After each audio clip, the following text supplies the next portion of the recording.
Yeah, hello everyone. We are going to have a discussion on qualitative research. Qualitative research is one of the approach um, of research. So basically, in most cases, you see that we have two major approaches to research. That is using quantitative methods and now using qualitative methods. But also the other third component is mixed research methods, where you have quantitative approaches and then also qualitative approaches. So when we talk about qualitative research, our focus is basically on trying to understand people's experiences uh, through uh, observation or through conducting interviews with them. And when we do these things, we basically describe whatever we get from the participants in form of words, and it is actually no emphasis on numerical data. Okay, but that does not necessarily mean that you cannot use uh, a little bit of numerical data in qualitative research. So when we go and interview these research participants, uh, and then we collect this rich data, because it is actually huge, or it is robust data that you collect. And then through your analysis, in most cases, you can be able to get a theory. So a theory can emerge from qualitative data. So qualitative research is usually conducted in natural settings. This is what we are referring as naturalism. The fact is that we don't want to manipulate the environment in which the research participants are in.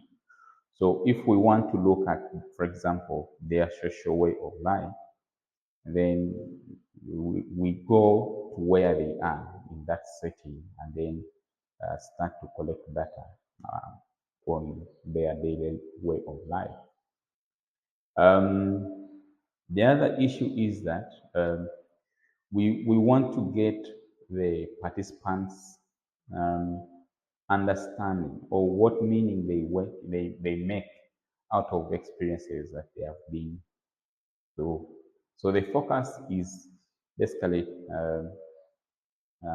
interpreting the research data using the lenses of the research participants. So our focus is basically to derive meaning out of what they're saying, also derive understanding out of what they're saying.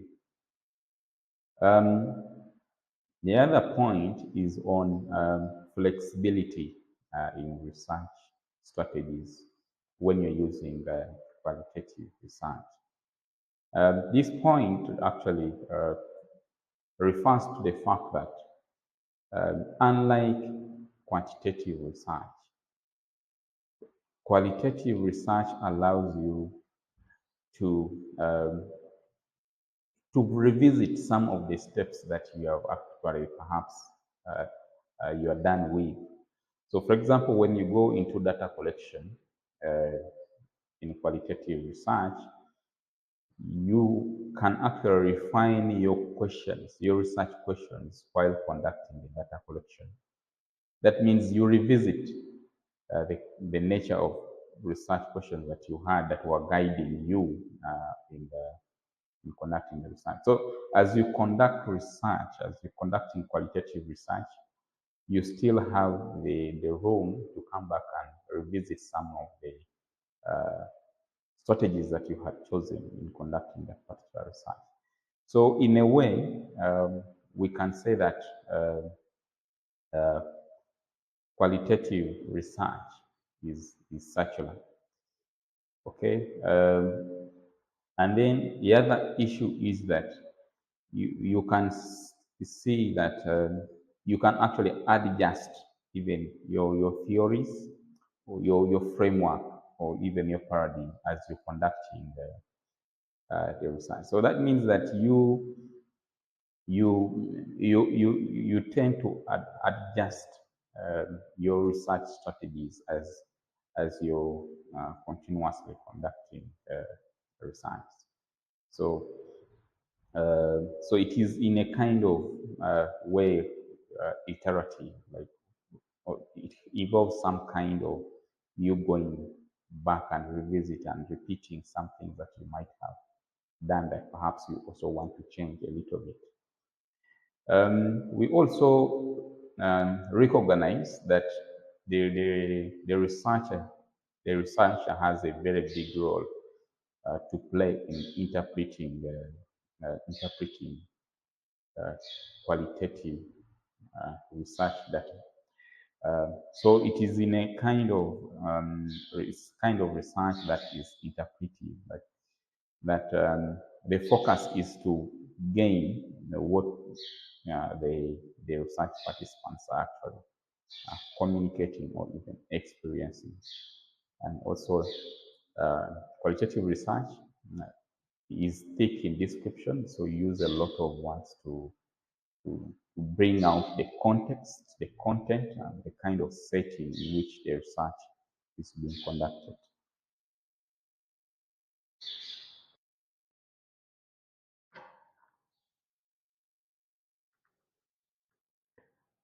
So the advantages of qualitative research are that it allows you to conduct the research without having to manipulate the surrounding or the environment in which the research participants are in. And then the other thing is that um, the focus is on gaining insight um, about the research participants' experiences uh, or phenomena that they have ever experienced. And then it allows you to generate new ideas that perhaps you have not even thought about when conducting research. So new ideas actually emerge because you go into the research process without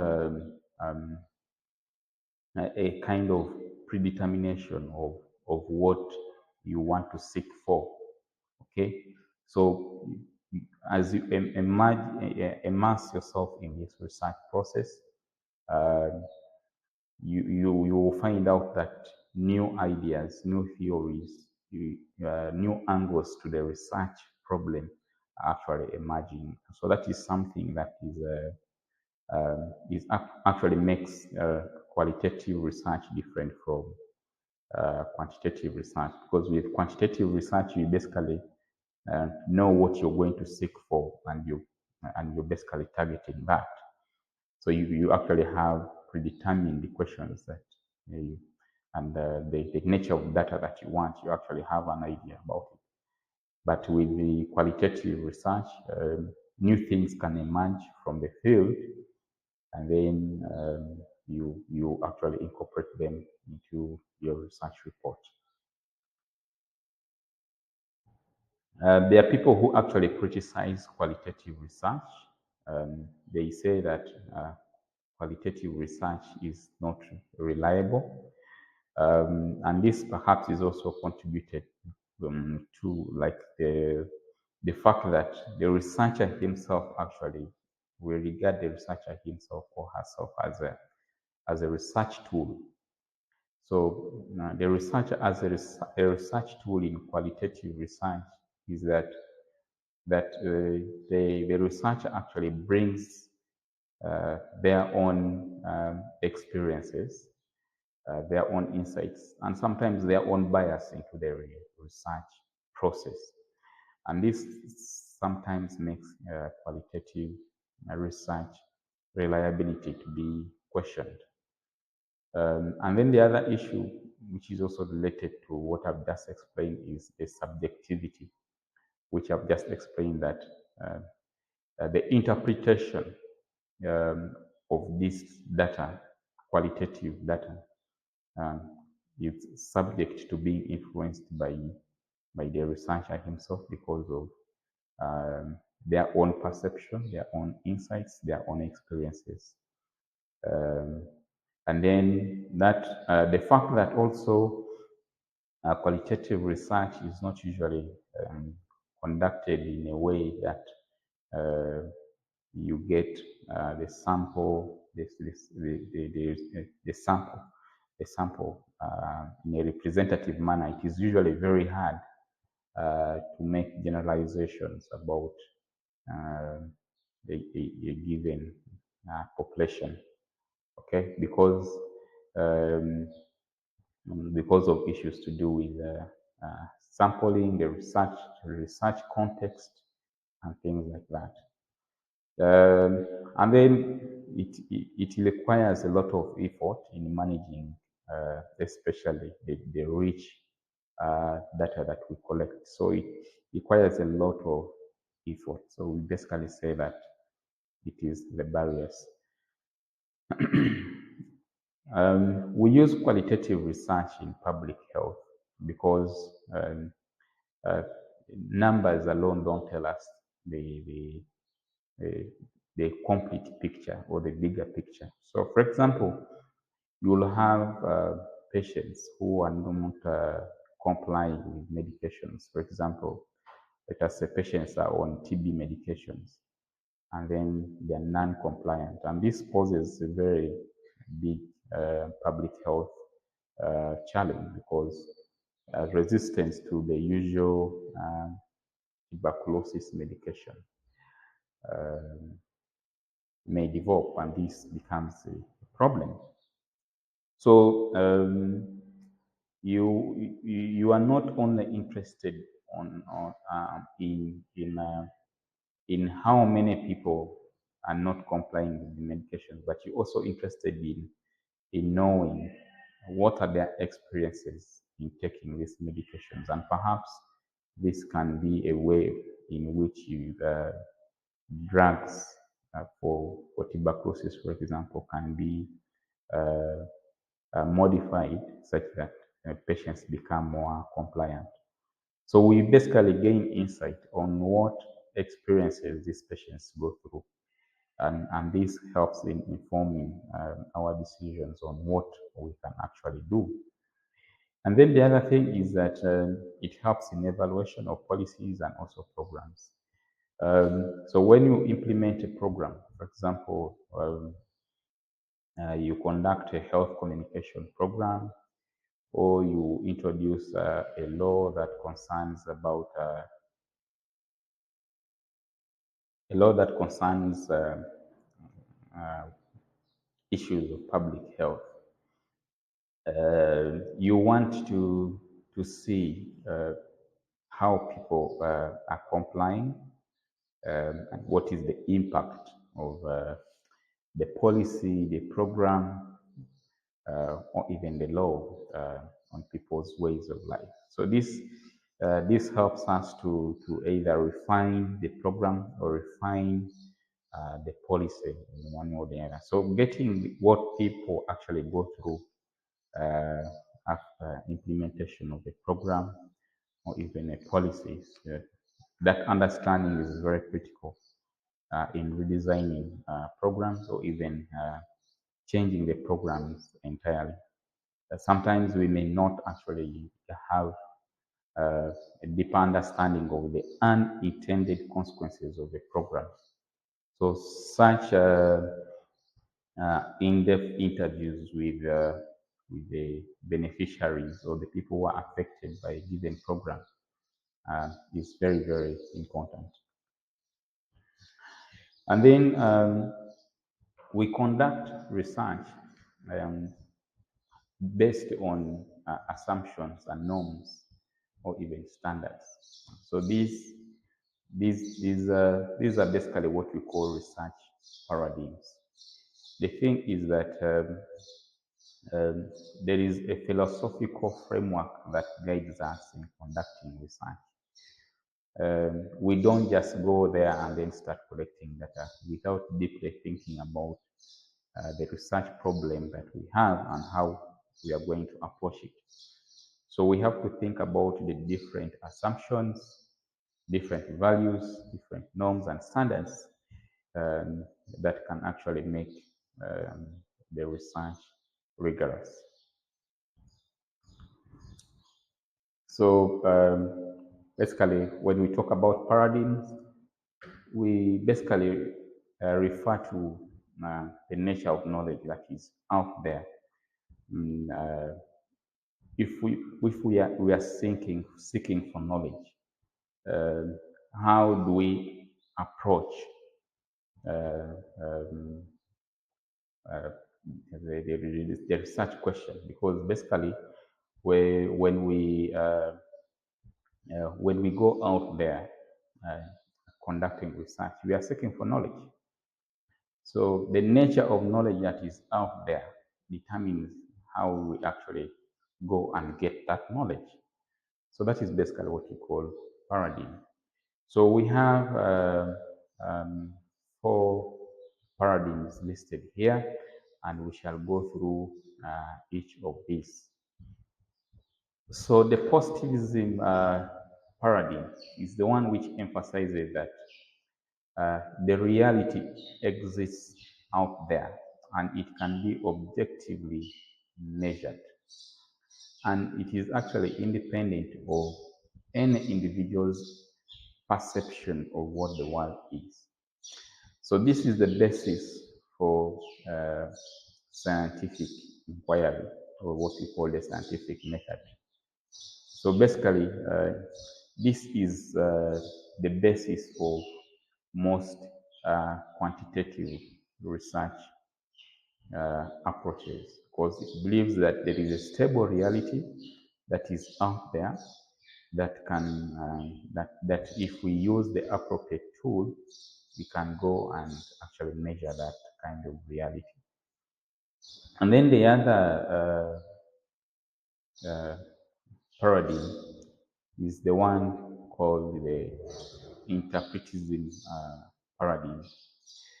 For it recognizes that the reality is made out of people's interpretation. So people interpret reality uh, based on their own experiences, and not necessarily that the reality is actually stable and it is independent. So, for example, in line with public health, you may have an understanding of what tuberculosis is. Okay, you know that it is caused by a microorganism and that it affects mainly the lungs, but it can also migrate to other organs.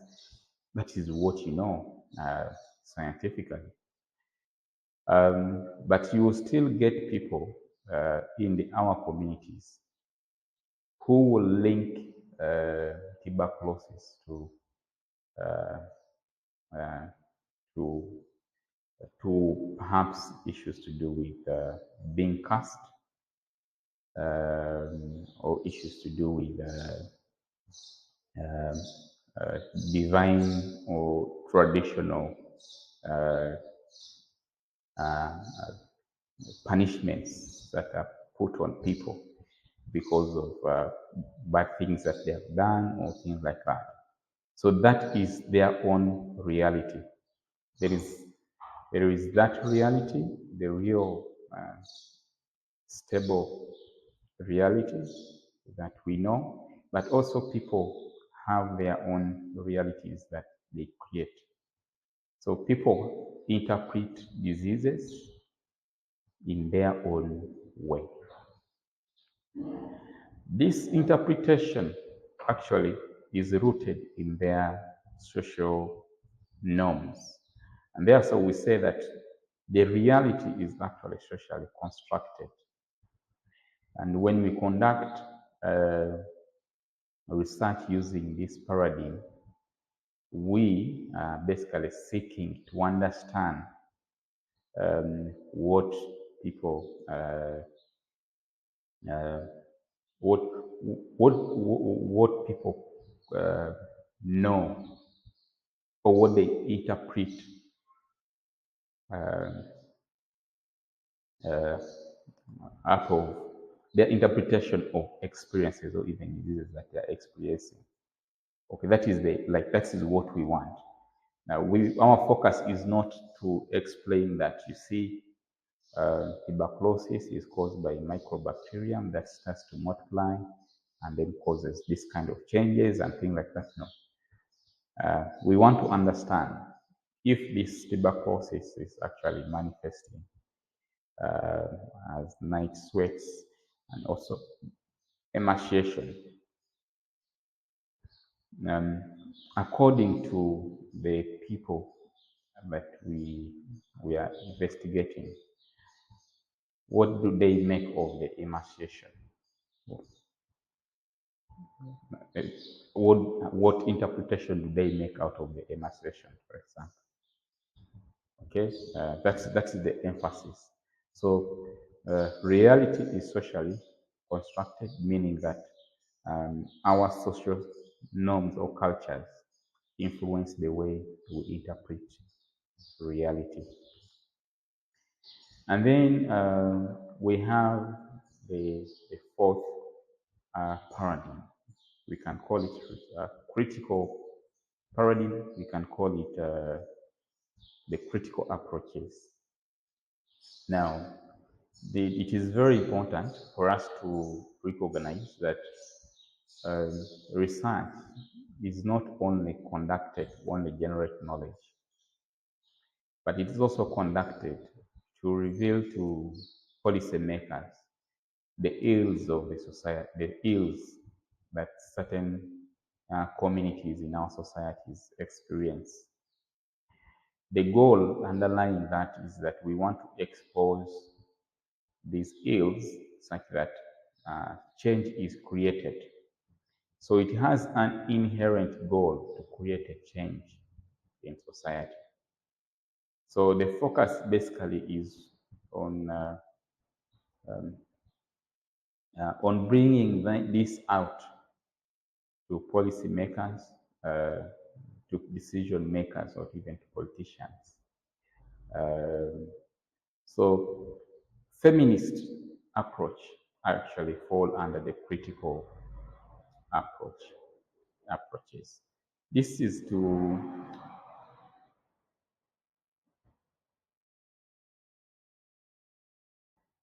So the feminist approach is basically to emphasize the issues to do with how gender uh, and the power and decision making actually interact. But also the emphasis is to look at or to conduct research in a way that actually brings out this very clearly, so that it can actually be seen that gender and power have a way in which they influence, for example, health outcomes or even decision making or even allocation of resources. So the emphasis is also on conducting research with the recognition of the power imbalances and also using making sure that the voice of females actually come out very clearly, or the voice that is gender sensitive actually comes out very clearly. So we do actually um, conduct research based on, yes, based on one, the paradigms, but also based on pattern research designs.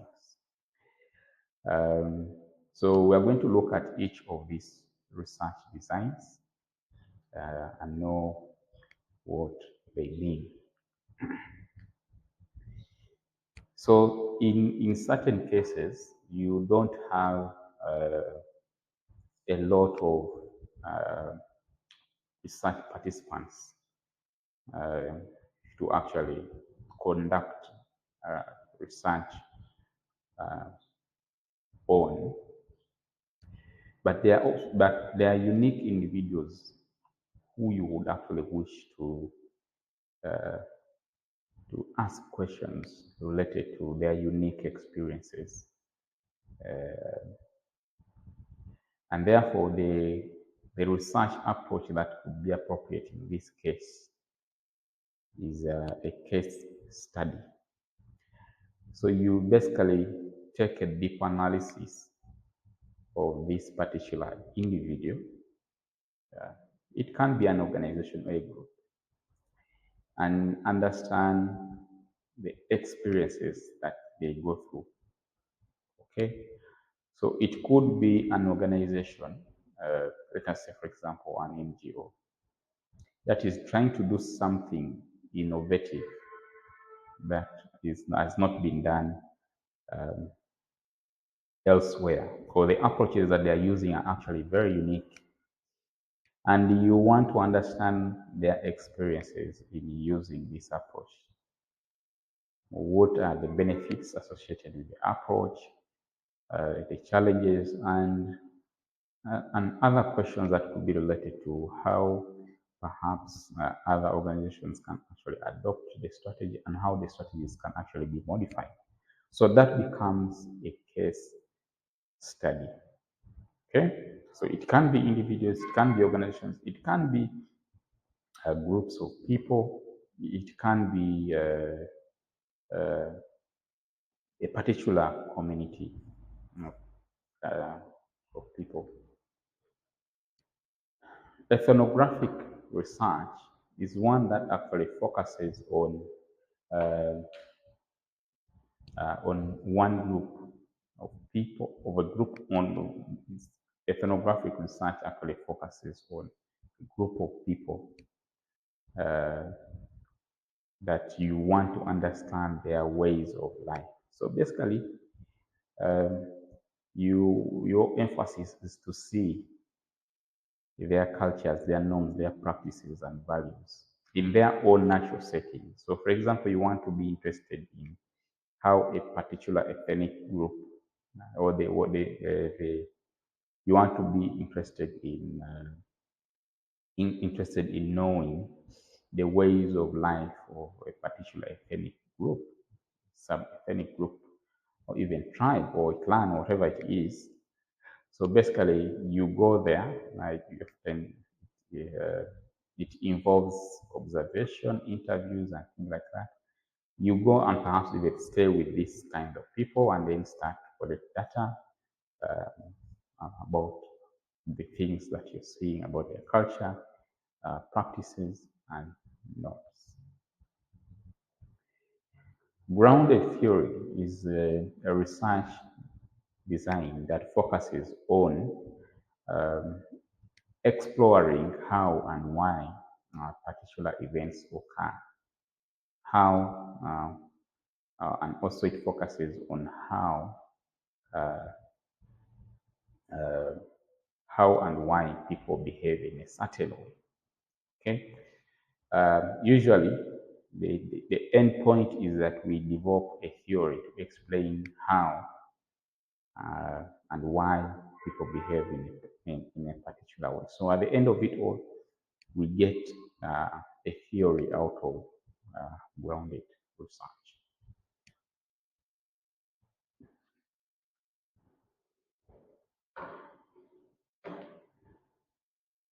Um, phenomenological research design seeks to look for people who have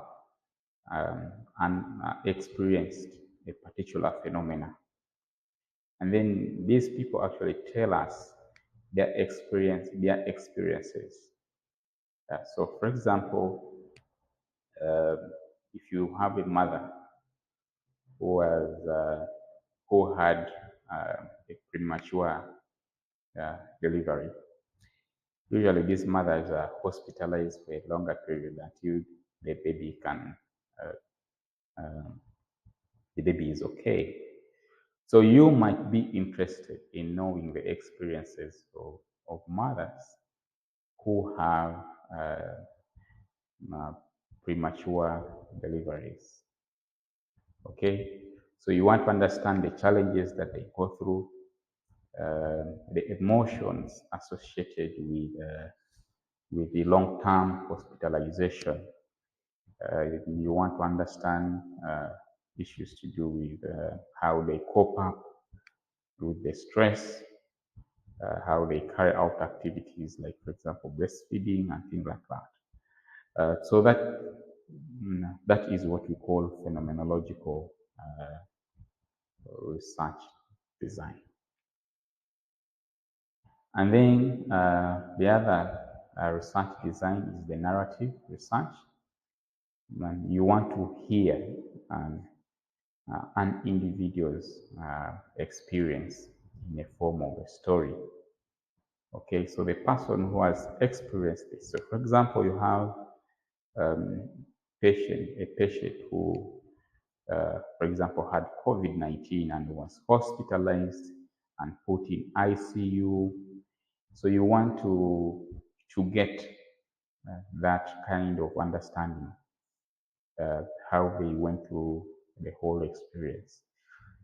So you use narrative research to get that kind of data.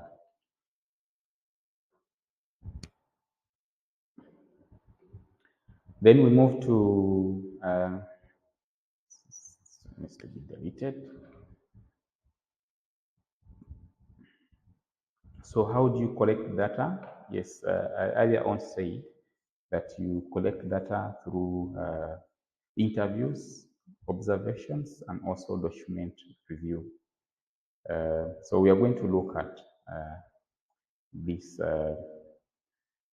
one. Research participant observation involves you seeing what people actually do in their own natural setting. And then with the qualitative interviewing, it can be a focus group discussion. It can be an online interview. It can be a one-on-one interview. And then you might also be interested in understanding how decisions are made, for example, in an organization. So to do that, you may need to follow a trail of communications between the management of the organization. And so when you want to do that, you analyze conversations. It could be emails, it could be other means of communication between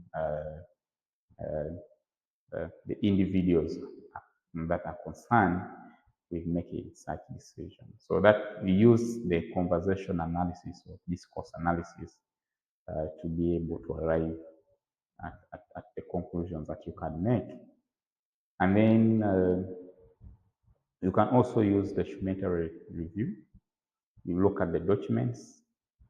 It could be letters, it could be memoirs, it could be other maybe public relations documents and things like that. So what you have to note is that you can use a combination of these methods. You may not necessarily have to choose only one method and use it, but you can have multiple methods together.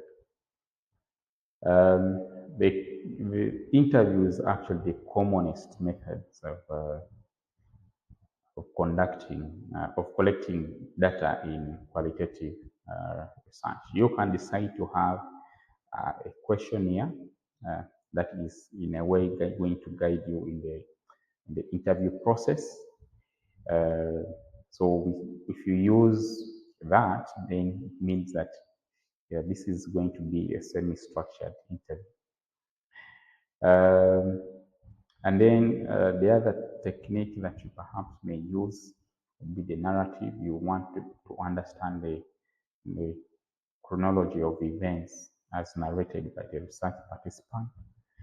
And then you can have multiple people about 8 of them sitting down with you, uh, having a conversation on your research topic. Uh, when you do that, that is a focus group discussion. Usually, 8 people are enough in conducting this focus group discussion. Um, make sure that the seating arrangement is okay to make sure that you are in clear view of everyone and that you can encourage each of the members to actually participate.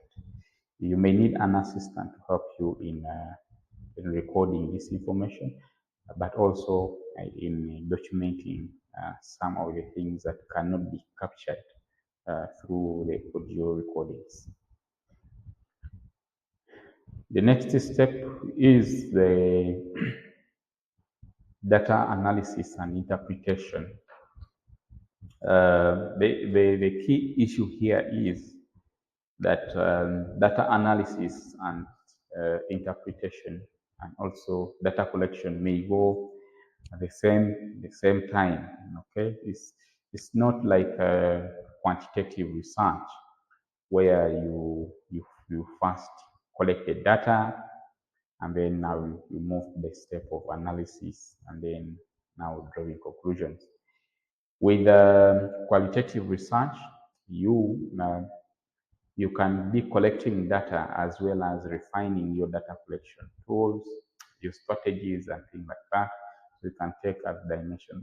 These are things that we earlier on talked about um, in the futures of qualitative research. The emphasis is that research can involve a kind of repetition. You go forth, but you can also back and check whether the data that you have is actually what the research participant actually wanted you to capture. So you may still call back and find out whether um, your interpretation or what they actually say is what you actually captured. That is very important. But also it is inductive that as you continue to get this data, you start to make many insights, and also you start to see theories emerging from the data. Then the other issue that we also hinted on is the subjectivity of the researcher. The researcher is a research tool in qualitative research because they influence, they have a contribution in interpreting the research data. So it is very important that this actually comes out very clearly and actually documented in the whole research, in the research that this is the researcher comes from this kind of background and carries this kind of experiences and insights, and this may influence or may not influence the research because of ABCD. So